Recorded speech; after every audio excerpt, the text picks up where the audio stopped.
Oh, dramatically. You know, I'm involved with a couple of Irish pubs in town, and our top line revenue this year over 2 years ago was virtually double. And now that's a lot of drinking on one day, but it's an indicator of the activity level that people are getting out and enjoying the city.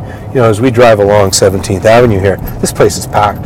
You know, we're middle of the afternoon and all the outdoor patios are busy. There's people walking the streets. You know, this is not a ghost town. The Monty Python line, we're not dead yet. You know, there's a building I just sold and it's up for release. I mean, there's activity going on all over the place. And so to think that we've shut her down is wrong. There's a bit of anticipation. There's a bit of apprehension. You know, the business community, which is, call it the engine of growth in terms of especially the oil and gas industry, has seen oil prices recover, has pulled their operating costs down dramatically, and it's, for some companies, it's game on. Again, we're back in the business of exploring for and spending capital. And it's the spending of capital that's more valuable to Calgary than, if you will, the cash flow that comes from higher oil prices. It's until we actually start spending money and have the rigs working, have the engineers working, have the completions, the tie-ins, the pipelines, the gathering system, the marketing teams, all of those things have to be engaged and active to put our economy back on track. So I would say there's people that are cautiously optimistic, hopeful. There's a better sense and a belief that we can run the business.